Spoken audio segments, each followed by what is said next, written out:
probably kick off. How do people feel about doing a quick round of intros just so we know who's in the room? I think that'd be great. I can start. My name is Reggie. I am the founder of a company called Seasons here in New York. We launched a beta last fall with 50 friends and family, and we raised a seed round from folks like Initialized, Box Group, WonderCo, and Kindred Ventures. We're a team of 10, and my background is in product design. I used to work at Nike, and prior to that, I was at StockX. And so we thankfully are still in beta. We're still building and are able to kind of ride this whole craziness out for a little bit. But that's a little bit about me. And in the last session, we started nominating people. So I nominate Marissa. If you hear some chatter in the background, it's a really noisy coffee shop. So my strategy here is introducing the company in a different way, but still keeping to the same ethos in each breakout. So I'm hoping this resonates here in the same way as it did earlier, perhaps. But my name is Marissa Spano. I'm a founder. The company is called Venom. We are an early stage tech company in stealth mode currently. I just did product market fit with like a really cool streetwear inspired 2-finger ring that did DNA collection, or it still does DNA collection. But I figured out a way to put personal safety tech and also self-defense tools into wearables that look really good, that I believe I could produce really cheaply. And currently we're in talks with CUNY about using like their VR lab for self-defense videos. And then also obviously using their computer science lab. So I'm fundraising, that's why I'm here. And that's it. So I will nominate Jerry. Hi everyone, my name is Jerry. I am a partner at Laconia. We are a seed stage B2B software focused fund in New York. We're typically focused on companies that are digitizing or making more efficient existing markets or workflows. So we're sector agnostic within that. We have investments in fintech, insurance tech, retail. We actually just wired funds for a healthcare care delivery company yesterday. So pretty much across the board. Our typical check size is 500K to $1 million, round size, sweet spot 2 to 3 million as a rule of thumb. And we're happy to lead or co-lead and help put together an amazing investor syndicate to support companies. I think that's it about us. I'll nominate Harris. Okay, I'm Harris Osterman. I am usually in New York City, but right now I'm in Massachusetts. And what I'm working on is Talk Hiring, which is a mock interviewing tool for job training programs and for high school CTE curriculum. Not surprisingly, there is a lot of demand for this right now. And we've built a tool that is both fully automated, but also really low tech for users and gives automated feedback on how people can improve their interviewing skills. I will nominate Calvin. Hey all, I'm Calvin, CEO of Hire Llama. We are a remote recruitment platform focusing on finding experienced software developers and matching them and, for US-based startups. We've been doing it since 2019, and it was actually a pivot from a company that we started in 2017. So I will nominate Esther. Great. Hi, I'm Esther. Can you hear me? Yep. Okay, terrific. I'm at Monax, and we are based in New York and in Edinburgh. We're a small team, pre-revenue, and we provide contract management solutions. And so this has actually been a really interesting time talking to a lot of CEOs where contract management, digitization efforts has sort of been on the back burner for some of them. And now it's sort of become more of a priority. So it's actually really great for us. We are in stealth mode. We did have a front-end product last year, but decided a new year just to sort of put our heads down, really refine it to improve that customer experience. I would say on our side, just in the last month, we did reduce our staff to become a lot more capital efficient. It's definitely hurt our productivity, but it's given us the runway to just, keep our heads down and continue refining the product. And so we'll see where we shake out in the fall. Thank you. And Mark. Hi, thanks. Hi, so Mark Karen. My company is called Wave Drowning Detection Systems. It's actually a hardware software system that involves a wearable that people put on before they go swimming, and it measures how long they're underwater and alerts parents or lifeguards or whomever to intervene as necessary. I've had a long career doing tech startups from hardware and software side. This is a more past few years I've been focused on this. We just launched a product, sort of a soft launch in January, got our first couple customers, and then the world shut down. So all of our customers are closed, basically 100%, all of our prospects, all community pools. We had, I mentioned the prior, we had a longer term plan to add a residential backyard pool system, which we have now accelerated because it looks like people are actually going to open up pools faster that have something to do with their kids in their backyard. And it's unclear when the commercial side is going to open back up. So we're doing a kind of a total reshuffle of the product priorities. And it's going to be interesting to see how we go try to raise money on that, because we had some nice momentum building the commercial side. We always thought that the marketing position of being sort of professionally proven carried over well to the consumer side, but we're accelerating that a whole lot faster than we had planned, and have to see how we raise money on that. So it's going to be a little tricky.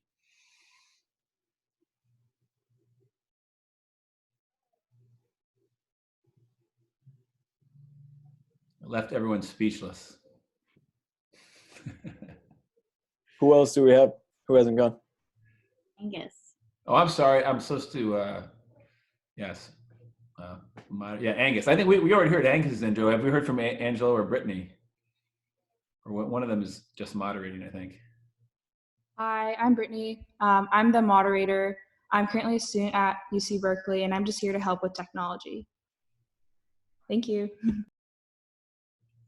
We heard from Angelo.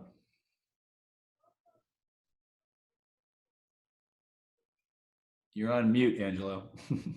Oh, I'm just here to record. Oh, gotcha. Oh, cool. Take it away, Angus. I don't know who's moderating. All right. Well, I don't know how this one's organized. I guess I could kick it off by seeing what kind of questions folks have, what kind of topics we wanted to discuss in this particular breakout. We've been talking a lot about fundraising in the current environment in the prior breakout, as well as sort of how to think about, as a management team, managing your cash runway, investing in growth types decisions right now. Is there a particular question that's hot on someone's mind that perhaps is outside of those heavily trodden areas? I kind of left with the question on, I wouldn't call it a pivot, instead of reprioritizing, changing our product roadmap, and trying to raise money in the middle of that when we haven't, fully proven out the first plan. The idea is we're going to spend 6 or 8 months doing that, and then kind of add that piece to it. So I don't know if you had any thoughts on any specific unique challenges around trying to raise money in that kind of, dynamic, a very different, obviously, market condition in terms of our, go-to-market and revenue build strategy. I could share a quick story about that. As a founder that I went through, when we started Tell Me Networks, we originally built it as a B2C company. We were going to have a toll-free number that you could call and just say what you want and get it. And this was before smartphones. It was even before there was color screens on smartphones. It was back in 1999, 2000. Recession hit, and nobody was going to advertise on this unproven medium, and it was a very costly thing to operate in the first place. So we decided to scrap that entire business and shift our focus to taking the technology platform we built for speech recognition and offering it as what today would be called a cloud or SaaS offering. Back then we didn't call it that. We called it network-based. To big companies that could pay us per minute to essentially automate their call centers using our technology. We didn't have the fancy word pivot for it back then either. Now, in that situation, we had a big advantage in that we'd raised a ton of capital. You could call it disadvantage, but at that time we had so much capital we didn't need to raise in that situation. Right. The other situation was more, and so we were ultimately able to build a big business there without having to essentially raise sort of Series B with Series A risk type of situation.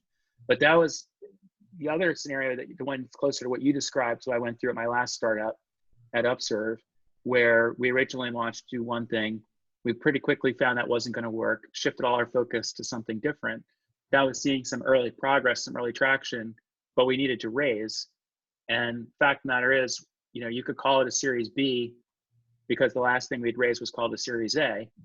But it was essentially a Series A because the company from a risk profile looked like a Series A risk profile company given the change in direction. And so I think the challenge there is really kind of managing expectations around what that financing is going to look like. You could try to reduce the size of cash required to prove out the new business to minimize sort of how dilutive it would be. But I think the challenge is when founders are essentially in a new Series A situation or a new seed stage situation, but they're expecting that because the last round was called seed, the next round is going to be called A. And if there's a significant change in the business, sometimes you haven't really significantly increased the enterprise value or the risk reward trade-off that's going through the investor's mind. So finding a way, I think, to be realistic about that makes it easier to get a deal done. And in my last company, almost every investor I went to at that point said no. And I finally got the call from one who said, Nikhil referenced this earlier from Shasta, and this was our Series B. And he said, Sean, his partner, said, look, we love you, we love the business, but we're not going to give you a term sheet because we don't think it's going to be enough of a step up in valuation from the last round that you'd be excited about it. And so we don't want to insult you. And I remember I was standing and I exactly remember where I was. I was in the Sheraton Hotel on El Camino Real in Palo Alto, about to go home to the East Coast. I just left pitching all these venture capitalists on Sand Hill Road. It's all like a blur. They all kind of look the same.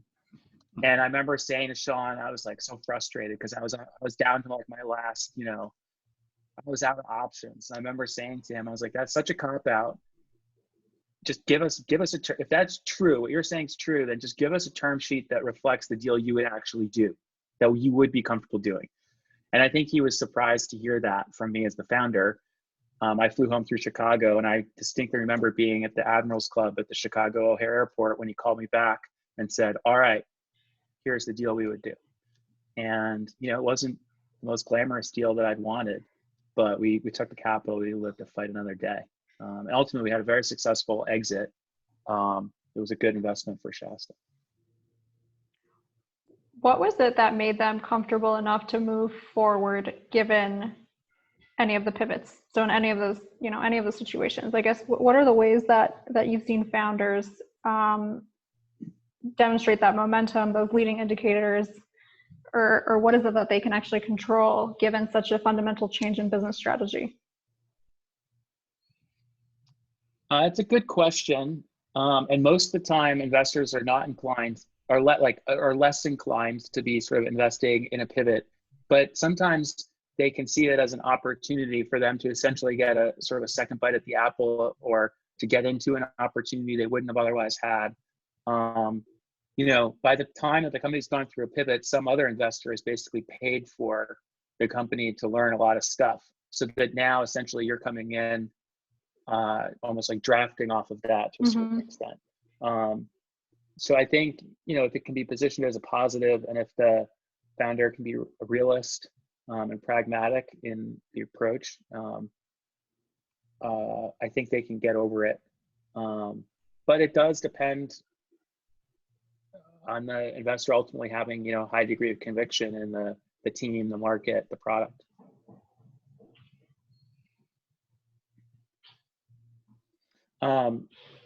I'm curious to maybe ask Reggie what you're thinking about. I noticed you just raised some financing from some pretty notable investors. Was that, I take it that occurred probably prior to all of the recent difficulties. And perhaps you could share, since loosely what I think you're doing is a kind of in the, generally could be considered sort of retail / fashion, what have you, some pretty heavily impacted sectors. But perhaps you're thinking about it differently because you're kind of offering people the ability to rent something they can no longer afford to buy. Maybe I'm messing up what it is your business does. No. I think it's great. Thank you for bringing that up. It's been a really interesting time. I think we're very fortunate to be in the position that we're in, given the circumstances. But so we closed a pre-seed last summer in July with Initialize and a few other angel investors, and then we essentially were building pre-product, and we finished the beta, got that out the door in November, and things were going pretty well. So we were able to kind of go raise a seed round with Kindred and put something together. And who knew this was going to happen when it did? And so just, again, really thankful that we got that done in that timing. But we are a physical goods business. We're building a rental service for a particular category that we think is underserved, and with a community that we think is going to be much larger than what it is now over the next 5-10 years. So we have the opportunity to take a little bit of time to build what we think the service needs to be. But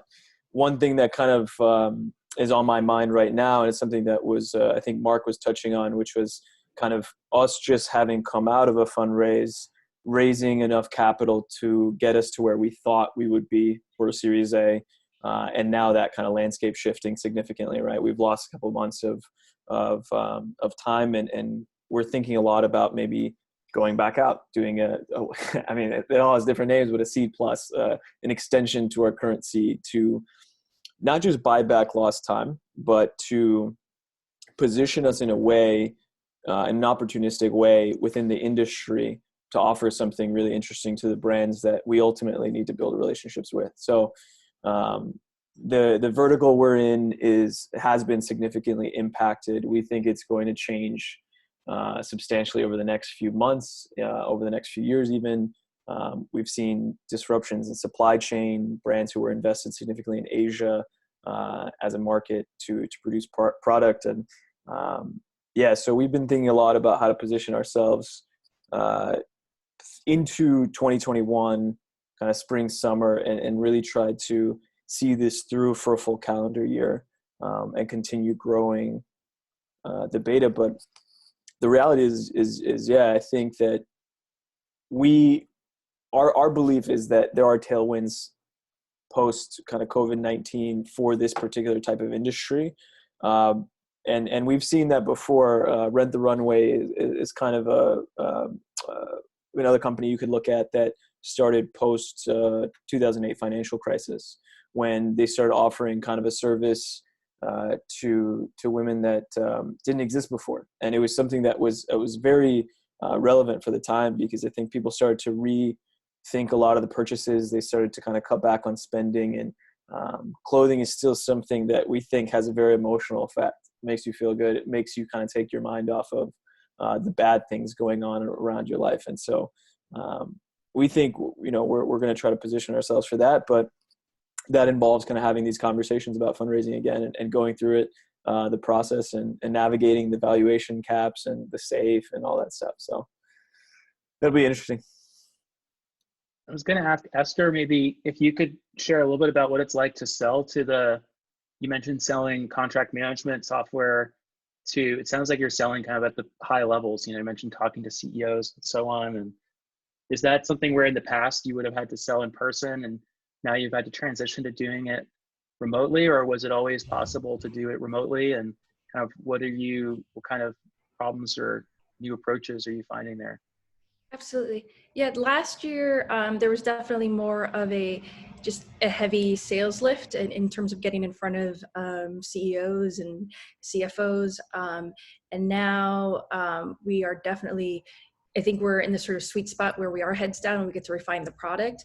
And we're really going to lean on our investors and their network. And it's just going to have to be, via Zoom, and we'll have to just sort of really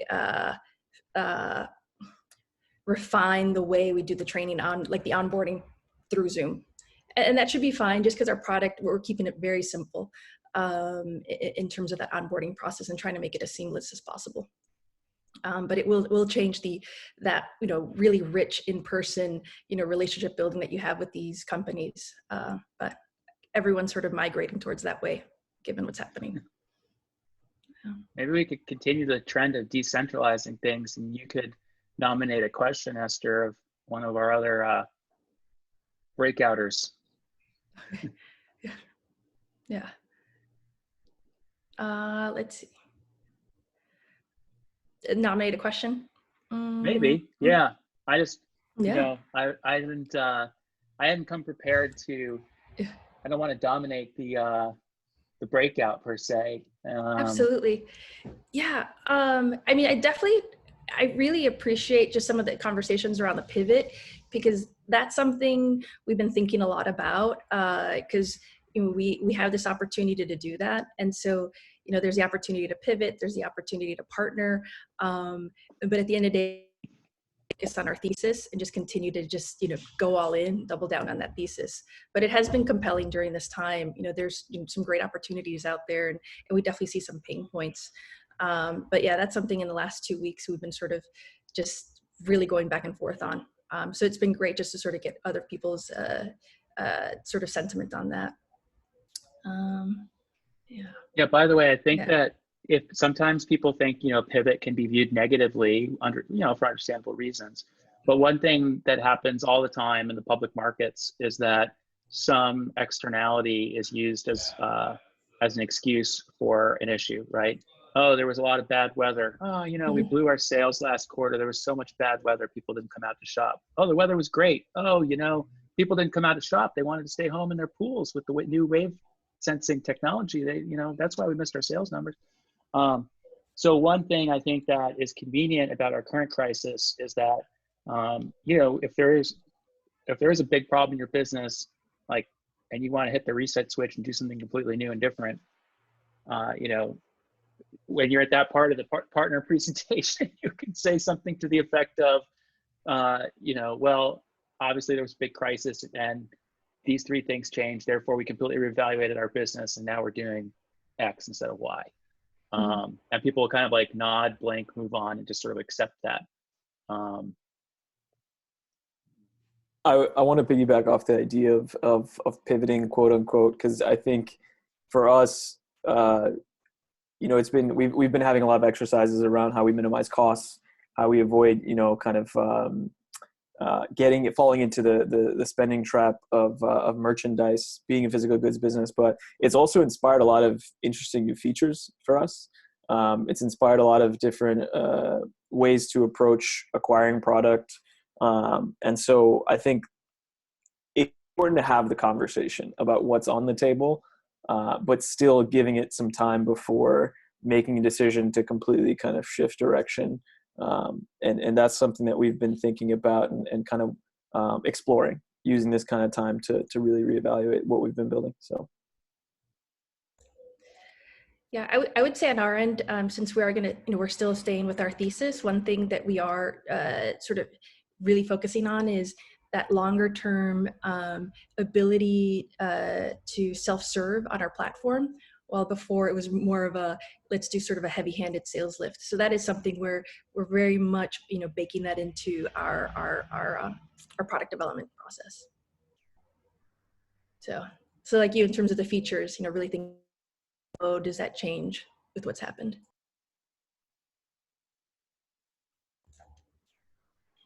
No, I wanted to hear about Calvin's business. I didn't get the name of your business. We're always looking for good software people. Yeah, no worries. It's called Hire Llama. So, I mean, it really started because I actually worked in Venezuela for a while. I actually worked with a bunch of software developers out of there. And then just because of the climate, I moved the whole team over to Ecuador. So I guess my biggest struggle right now is working with convincing startups that they don't need their entire team to be employees and to work as part-time contractor, well, not part-time, but full-time contractors. And so that's more of a startup question. And I always try to ask investors or what their experience with their cohorts are with that, what they think as employment as opposed to contractors, and what do they think the new development is in that space of remote contractor versus remote employee. Right. So you're providing remote full-time contractors. Correct. And they're all out of Latin America. And actually what I've had to iterate on now is before we didn't work on part-time work, but because of COVID, everyone's out of work down there, which is a lot worse than here. So now I'm futzing with this idea of product management, where I work with product managers in the United States for startups, and then we'll provide the talent, and then the product manager in the United States works with the people down in Latin America. And what's Hire Mama? Hire Llama, like the animal. Okay, gotcha. Good. I love the idea, actually. I have most of my family's from El Salvador, and my cousin spent a significant time in Guatemala building a startup down there. And there is a ton of talent in these cities that kind of go underlooked or overlooked. And we've been trying to figure out a way to formalize the process because it is very informal right now. It's kind of word of mouth. You have to know somebody that knows somebody to get them in. But I love the idea. I'm excited to check out the website. Like the biggest issue is just you can't hire like full-time employees down there. As opposed, the United States is the only country in the world where you can fire for no reason. If you hire someone full-time in Latin America, you have to pay 3 months salary, standardized. You have to give paternity, maternity leave. So there's a lot. I don't want to get into that. That's not what this is about. But yeah, that's why contractual work is actually very common in Latin America. And so that's why we've kind of formalized the process and made it easier for people to make the hires and make the benefits and make the payments.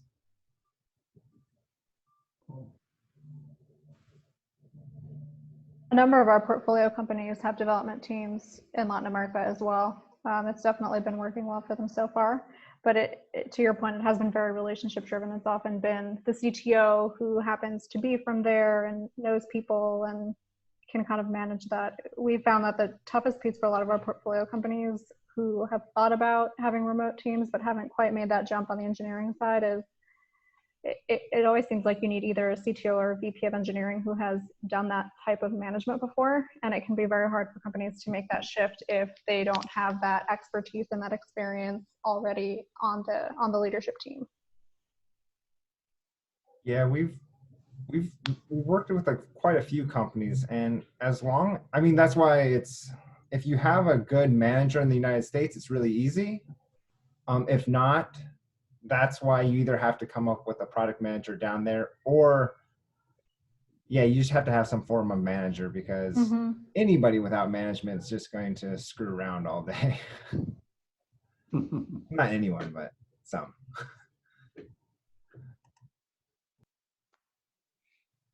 I'm kind of curious. I don't think it was one of the topics in any of the breakout sessions, but kind of communicating with employees and contractors and whatnot, and the balance between, sharing the good, bad, and the ugly, right? With trying to keep people positive, looking over the horizon to where things can get. Obviously, I'm talking about businesses that are severely impacted. I heard someone was doing restaurant things, whatever. Kind of curious, anyone has any thoughts or any insights into how they're balancing that and communicating? Yeah, I'm going to share an example from my last company, which is called Upserve. Now, Upserve is a later stage company, probably than by definition the sort of pre-Series A event that we're all participating in right now. And obviously, now I'm wearing my investor hat mostly, not my founder hat. But I did found Upserve, and I'm still involved as like an advisor of the board. Last Wednesday, the company had 280 full-time employees, something like that. And it's a business that caters to full-service sit-down restaurants, and about 50% of their revenue comes from subscription. It's a SaaS sort of subscription, pay per month kind of thing, based on using how many point of sale devices you've licensed. And then there's a transaction element based on how many dollars you're processing in the restaurant. Sort of airlines, restaurants are pretty hosed. So we've seen more than half probably half the revenue, half of the restaurants, are not even operating. So we executed a pretty large reduction of the team, mostly through a furlough, with the expectation that we can bring those people back if restaurants are allowed to reopen over the summer. And that's been a really challenging conversation, but at the same time, in that particular case, people understood that we were catering to this, that our business was experiencing all of this negative headwinds. We also redirected all of the engineering team to focus on online ordering. Yeah. Oh, we're getting kicked out. We are. Good to meet you all. I feel like a bomb about to go off. Bye-bye.